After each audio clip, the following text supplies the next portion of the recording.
하나님 말씀은 열왕기하 1장 1절에서 8절까지의 말씀입니다. 열왕기하 1장 1절에서 8절까지의 말씀 교독하도록 하겠습니다. 열왕기하 1장 1절에서 8절입니다. 우리 한 목소리로 같이 읽겠습니다. 시작. 아합이 죽은 후에 모압이 이스라엘을 배반하였더라. 아하시아가 사마리아에 있는 그의 다락 난간에서 떨어져 병들매 사자를 보내며 그들에게 이르되 가서 에그론의 신 바알세붑에게 이 병이 낫겠나 물어보라 하니라. 여호와의 사자가 디셉 사람 엘리야에게 이르되 너는 일어나 올라가서 사마리아 왕의 사자를 만나 그에게 이르기를 이스라엘에 하나님이 없어서 너희가 에그론의 신 바알세붑에게 물으러 가느냐. 그러므로 여호와의 말씀이 내가 올라간 침상에서 내려오지 못할지라 내가 반드시 죽으리라 하셨다 하라. 엘리야가 이에 가니라. 사자들이 왕에게 돌아오니 왕이 그들에게 이르되 너희는 어찌하여 돌아왔느냐 하니 그들이 말하되 한 사람이 올라와서 우리를 만나 이르되 너희는 너희를 보낸 왕에게로 돌아가서 그에게 고하기를 여호와의 말씀이 이스라엘에 하나님이 없어서 내가 에그론의 신 바알세붑에게 물으려고 보내느냐. 그러므로 내가 올라간 침상에서 내려오지 못할지라 내가 반드시 죽으리라 하셨다 하라 하더이다. 왕이 그들에게 이르되 올라와서 너희를 만나 이 말을 너에게 한 그 사람은 어떤 사람이더냐. 그들이 그에게 대답하되 그는 털이 많은 사람인데 허리에 가죽띠를 띠었더이다 하니 왕이 이르되 그는 디셉 사람 엘리야로다. 아멘. 오늘 말씀의 제목은 거짓 신을 찾는 어리석음이라는 제목으로 말씀을 나눕니다. 아합이 길르앗 라못 전투에서 아람 왕국과 싸우다가 죽게 되죠. 그가 죽은 뒤에 그의 아들 아하시아가 이스라엘 왕의 보좌 위에 오르게 됩니다. 아하시아는 그의 부모가 통치하는 그 기간 동안 여러 사건을 통해서 바알의 무능함을 수없이 목격을 했을 것입니다. 그런데도 불구하고 여전히 그의 부모의 죄를 답습하고 있습니다. 아합이 죽자마자 왕위에 올라 이어받은 아하시아가 처음 직면한 사건을 오늘 1절에서 얘기하고 있는데 그 직면한 상황은 뭐냐면 모압의 배반이었습니다. 이것은 그 시대에 있어서 특별한 사건이었어요. 왜냐하면 모압은 이스라엘의 속국이 되었었는데 속국이 된 지가 이미 100년이 넘는 사건이었습니다. 그야말로 100년 동안 한 번도 일어나지 않았던 일이 일어나게 된 거예요. 조공을 바치던 나라가 떨어져 나가게 된 겁니다. 조공을 바치던 나라가 떨어져 나갔다라는 것은 이 이스라엘의 경제에 엄청난 충격을 받았다는 얘기죠. 이 모든 게 누가 하신 일이겠습니까?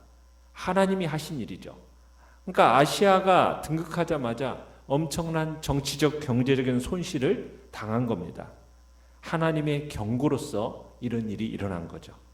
자, 그런데다가 엎친 데 덮친 격으로 아시아가 2절에 보시면 뜻밖의 사고로 부상을 입게 됩니다. 그 사고는 뭡니까? 사마리아에 있는 다락 난간에서 떨어진 사건입니다. 자신이 아마 기대고 있었던 그 난간이 부서지는 바람에 아래로 떨어져 가지고 중상을 입었던 것 같아요. 이 불의의 사고로 심하게 다친 이 아하시아가 깊은 병에 들게 됩니다. 그러나 아하시아가 금방 죽지는 않았어요. 죽지 않았다라는 것은 하나님이 아하시아에게 다시 한번 회개의 기회를 주신 것이죠. 그러면은 아하시아는 깨달았어야 되는데 깨닫지를 못합니다. 자, 내용관찰문제 1번을 보시면 아하시아 왕이 사마리아에 있는 다락 난간에서 떨어져 병들었을 때 어떻게 반응했습니까? 자, 아하시아는 하나님 앞에 엎드려 기도한 게 아니라 어떤 결정을 지금 2절을 내리고 있습니까? 가서 에그론의 신 바알세붑에게 이 병이 낫겠나 물어보라. 자신이 회복될 수 있는지 알아보기 위해서 누구에게 사람을 보내고 있는 겁니까? 에그론의 신 바알세붑에게 지금 사람을 보내고 있는 겁니다. 사람만 보냈겠습니까? 아마 친서와 함께 많은 예물들을 이 바알 제사장들에게 보냈겠죠. 아하시아는 바알을 그렇게 섬긴 아버지 아합의 비참한 죽음을 보고서도 교훈을 하나도 지금 받지 못하고 있는 겁니다. 지금 생명의 위협을 느낄 정도로 지금 아픈 중에 왕은 자신의 생사를 알기 위해서 지금 우상신을 찾고 있는 겁니다. 누구에게나 사고는 닥칩니다. 어려움은 올 수가 있는 문제예요. 그런데 인생의 폭풍이 닥쳤을 때 어디로 달려가느냐가 중요한 거죠. 문제가 생겼을 때 누구의 도움을 청하느냐가 중요한 겁니다. 나의 평소의 생각, 신념, 그것을 내가 누구를 처음 도움을 청하려고 찾아가느냐에 딱 나타나주고 말해주는 겁니다. 힘들 때 하나님을 찾아가서 기도하는 사람이 있는가 하면, 힘들면은 어디 무당을 찾아가서 점을 치거나 또 부적 같은 것을 붙이고서는, 아니면은 사람을 찾아가서 주변 사람들에게 전화 돌리는 그런 사람들이 있습니다. 그게 다 자기의 평소의 영혼 상태를 말해주는 거예요. 지금 아시아의 치명적인 실수는 사고로 다친 게 아니에요. 잘못은 무엇입니까? 도움을 잘못된 데 청하고 있다는 데 문제가 있는 겁니다. 인간적인 방법으로 해결하려는데 지금 문제가 있는 거죠. 자, 내용관찰 문제 2번을 보시면, 여호와의 사자는 엘리야를 통해 아하시아에게 어떤 메시지를 전달합니까? 지금 3절에 보시면 아하시아는 왕의 사자를 지금 에그론의 신 바알세북에 보내니까 하나님이 어떻게 하고 계십니까? 이 아하시아에게 여호와의 사자를 보내십니다. 자, 여호와의 사자를 보내시는데, 지금 우상신전으로 가는 아하시아 왕의 사신에게 엘리야를 통해서 지금 어떤 메시지를 전달하고 계십니까? 이스라엘에 하나님이 없어서 너희가 에그론의 신 바알세불에게 물으러 가느냐? 내가 올라간 침상에서 내려오지 못할지라 내가 반드시 죽으리라. 자, 하나님은 왜 아하시아의 죽음을 예고하셨을까요? 하나님은 이런 경고 없이도 죽이실 수도 있어요. 그랬는데도 불구하고 예고부터 해주십니다. 이유는 뭐겠습니까? 죽이는 게 지금 목표입니까? 하나님의 목표는 죽이는 게 목표가 아닙니다. 빨리 회개하고 돌아서라는 거죠. 그런데 지금 죽음의 병상에 누워 엘리야의 만해를 전해 들은 이 아하시아는 회개를 하거나 두려워하지 않습니다. 엘리야로부터 받은 이 말씀, 하나님의 말씀을 무시해버립니다. 반드시 죽으리라. 이 하나님의 말씀 앞에 지금 아시아가 취해야 할 행동은 무릎 꿇고 회개하면서 살려달라고 하나님 앞에 부르짖어야 되죠. 그런데 그렇게 하지 않습니다. 대신 지금 무엇을 하고 있습니까? 이 말을 전해준 사람이 누구인가? 여기에 지금 모든 관심을 쏟고 있는 겁니다. 이게 안타까운 일이죠. 지금 무엇이 먼저고 뭐가 중요한 건가? 이걸 모르는 사람인 겁니다. 하나님의 말씀이 지금 누구를 통해서 온 건가? 이것을 규명하는 것, 이것도 필요하겠지만 지금 더 중요하고 다급한 일은 뭐예요? 하나님으로부터 반드시 죽으라는 이 받은 말씀을 따라서 회개하고 지금 순종해야 되는 거죠. 왜요? 하나님은 어떤 분이시니까. 정말 회개하는 영혼에게는 무한히 관대하신 분이기 때문에.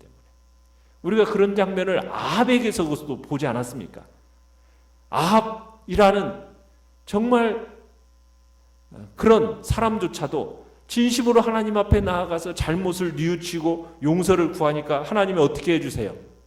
용서하시고 그 죄에 대한 처벌을 연기시켜 주시잖아요. 그러니까 하나님의 자비로운 품으로 회개하면 되돌아갈 수 있는 거거든요. 그래서 하나님은 죄인들을 돌이키게 하기 위해서 이런 죽음의 병상에 눕게도 하시는 겁니다. 왜? 회개해서 순종함으로 유도하기 위해서. 지금 그러기 위해서 지금 말씀을 주신 거예요. 이 하나님의 긍휼하신 뜻을 이 아하시아는 깨닫지를 못합니다. 장신의 병상에까지 찾아와서 말씀을 전해주시는 그 하나님, 그 하나님의 앞에 지금 어떻게 보면은 얼굴 돌리고 귀를 막고 있는 거예요. 결국에는 기어코 자기 힘으로, 이방신의 힘으로, 그 도움으로 해결하려고 하는 어리석은 우리는 아시아의 모습을 보는 겁니다. 자, 느낀 점 4번을 보시면 사신들이 왕의 명령대로 바알세붑에게 가서 묻기도 전에 왕에게 돌아가 주의 메시지를 전하게 하시는 하나님을 보며 무엇을 느낍니까? 여호와 하나님은 어떤 하나님이시냐면 자기의 사랑을 빼앗기지 않는 질투의 하나님이시라는 것을 우리가 느끼게 보게 되는 겁니다. 지금 하나님은 아시아가 다른 신을 찾는 것에 대해서 굉장히 분노하시는 거예요. 자신의 병의 치유를 묻기 위해서 에그론의 신 바알세붑에게 지금 사자를 파견하니까 하나님께서는 당신의 사자 엘리야를 보내셔가지고 지금 바알세붑으로 보냄받은 그 아시아의 특사를 가로막아요. 마치 어떤 것과 같은 거냐면 이스라엘을 저주하러 가는 그 발람 선지자의 길을 막으시는 그 하나님처럼 지금 이스라엘의 하나님이 없어서 지금 너희가 에그론의 신 바알세붑에 물으러 가느냐 하고 하나님은 지금 진노하고 계십니다. 그러니까 하나님은 자기 백성이 당신을 찾지 않고 다른 우상을 찾는 것에 대해서 굉장한 거룩한 질투심, 그것을 가지신 분이에요.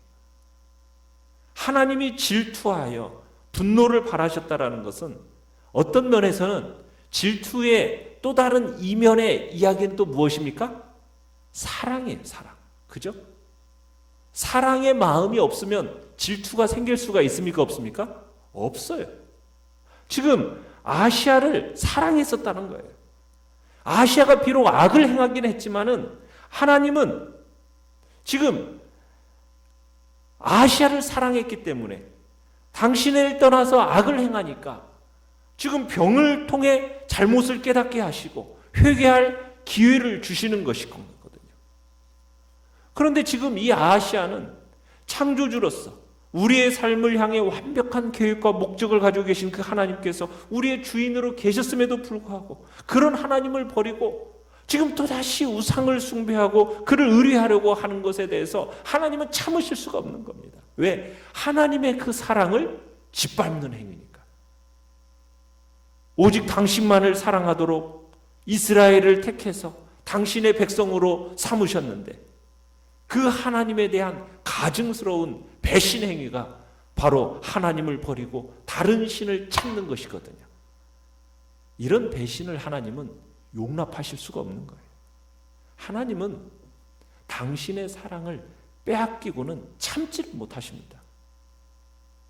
당신의 백성이 당신 대신에 다른 뭔가를 더 사랑한다.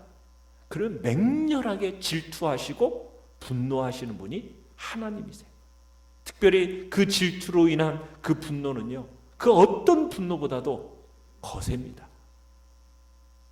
그러한 분노는 심판으로 돌아오게 되는 거죠. 우리는 기억해야 될 게 뭐냐면 내가 하나님을 사랑하는 것보다도요, 하나님이 나를 더욱 사랑하시는 분이라는 것을 우리는 염두에 둬야 돼요. 그렇기 때문에 우리는 어떤 문제가 생기면은 사람의 권세, 사람의 지혜, 또 다른 것, 우리 그거 찾으면 안 됩니다.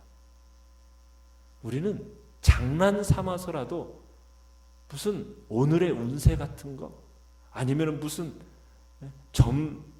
무슨 사주, 팔자, 여러분 무당을 찾아가서 뭐 이런 것들 금해야 됩니다. 그 하나님이 제일 싫어하시는 행위예요.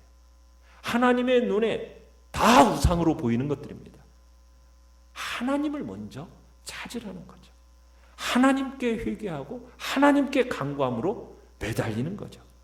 그와 같은 자세를 하나님은 애타게 바라고 계시는 겁니다. 하나님은 어떤 하나님이시라고요? 질투하시는 하나님. 하나님을 질투에 빠뜨리는 그것은 정말 어리석은 자인 겁니다. 우리는 그런 일이 우리 안에서 일어나지 않도록 늘 경계해야 되는 것이죠. 결단과 적용 5번을 보시면 내 인생이 어떻게 풀릴지 알고 싶어 다른 종교나 점집을 기웃거리진 않습니까? 생사화복을 주관하시는 분, 내 삶의 완전한 설계도를 갖고 계신 유일한 분으로 하나님을 인정하며 모든 문제를 하나님께 의뢰합시다. 오늘의 기도를 같이 읽습니다. 시작. 사주나 운세를 보지 않고 살아계신 하나님께 모든 문제를 가져가게 하소서. 아멘.